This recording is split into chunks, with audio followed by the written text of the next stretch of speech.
Naalala nyo pa ba sa huling suna ni PBBM nabanggit niya mula daw taong 2023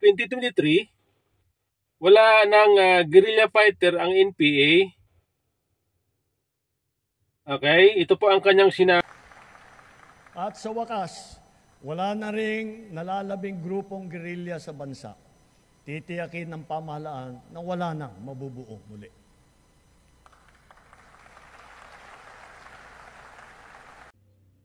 Okay, so inulit niya pa yan sa isang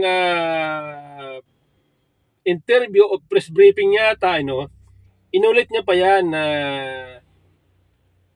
mula daw 2023 wala na pong guerrilla fighter. Ibig sabihin, pinagmalaki ni Pangulong Marcos na nagtagumpay ang gobyerno sa laban sa insurgency. Kumbaga,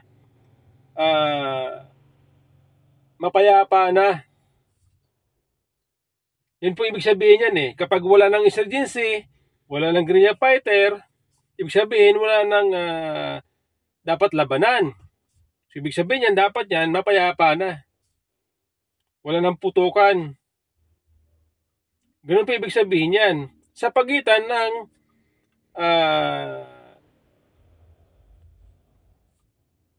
NPA. Magandang umaga, narito na ang PTV Balita Ngayon. Ibinida ni Pangulong Ferdinand R. Marcos Jr. na wala ng aktibong NPA front sa bansa base sa datos noong huling buwan ng nakaraang taon.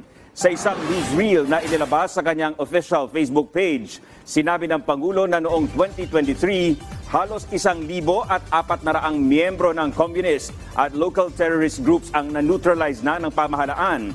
Mahigit 1,700 armas naman ang kanilang nakuha mula sa nahuhuling mga rebelde, mga naiiwan na gamit sa pinangyarihan ng engkwentro o mula sa mga kusang sumusuko. Kaya naman itong Disyembre, idineklara ang zero active NPA guerrilla fronts.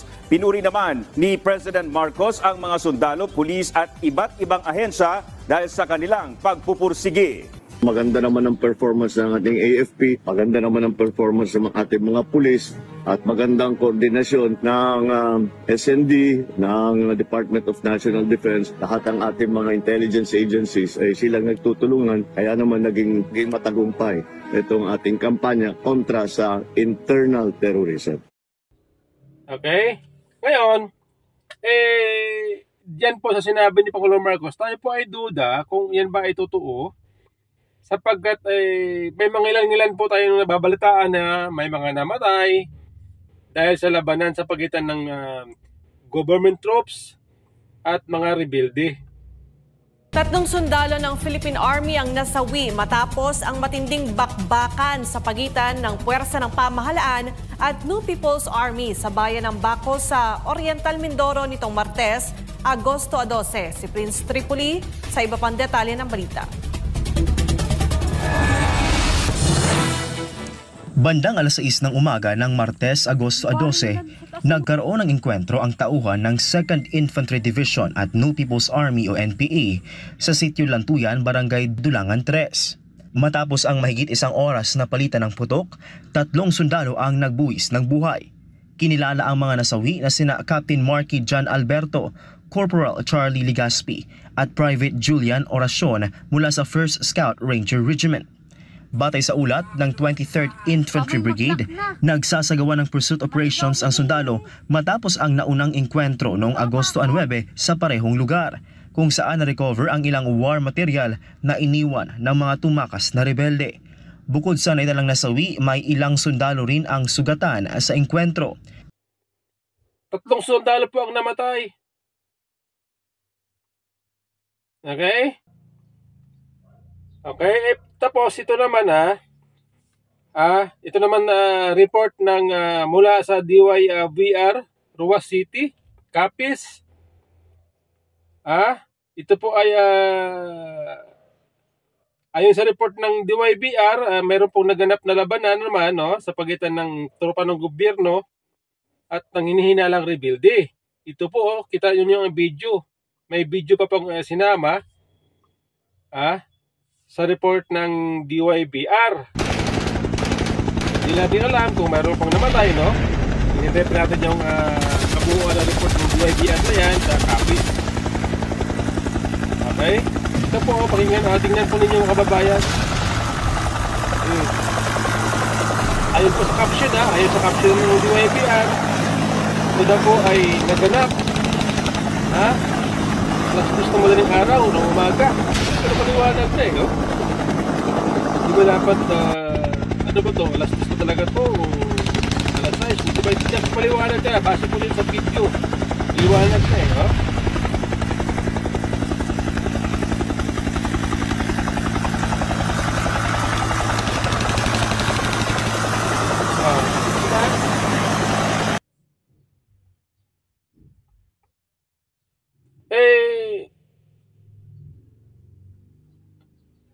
Ang tanong natin, mga kababayan,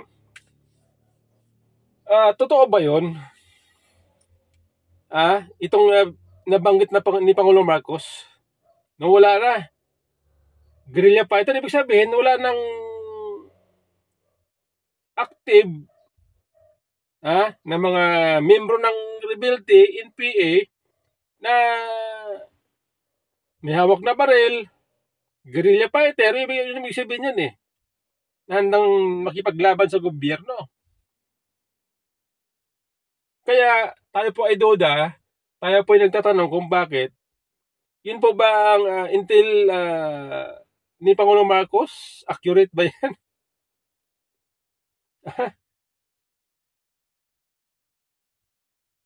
Accurate ba yan, Mr. President, ang binibigay niyong datos sa taong bayan, yung binibigay niyong report? Isinama nyo pa sa inyong sa solar ninyo. Saan galing ang inyong intel? Okay? Dapat magpaliwanag ang ating armed forces kung totoo ba itong report na binigay ninyo sa ating presidente na siya namang binanggit doon sa zona. Tapos yan, may mga labanan, may 3 sundalo pang namatay. Diba? Parang may mali.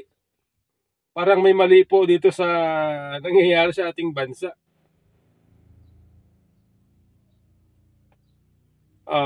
Diba? Ngayon, ang nakakalungkot dyan, may mga balita pa, na babasa natin sa mga pahayagan na meron yatang mga pinakawalan na mga membro o mga dating membro ng rebuilding grupo na nahuli, nakasuhan, may mga kaso nakasuhan na pinakawalan ng ating gobyerno.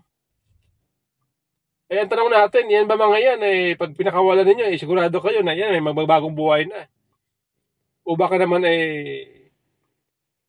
babalik lang sa dati nilang ginagawa. Okay?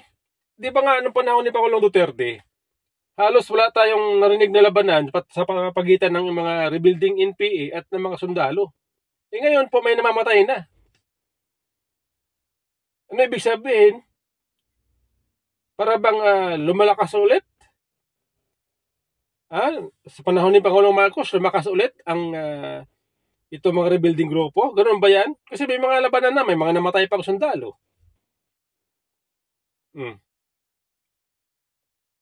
Mahina na yan, di ba? Nung panahon ni Pangulong Duterte, humina na yung mga yan Humina na ang kailang pwersa. Kasi dahil sa mahigpit, sa magandang programa ng pulisya ng Duterte administration patungkol sa insurgency, humina na yung mga yan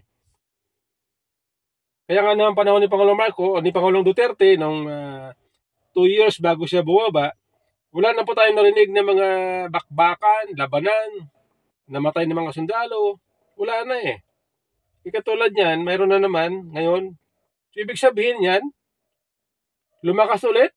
Ganun ba yun? Ibig sabihin, lumakas ulit ang rebuilding grupo.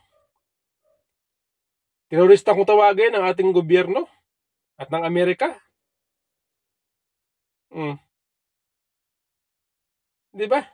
Ayan ating tanong. Yan po ating tanong sa ating gobyerno. Saan nanggaling ang inyong intelligence nang sabihin ninyo na wala ng guerrilla fighter?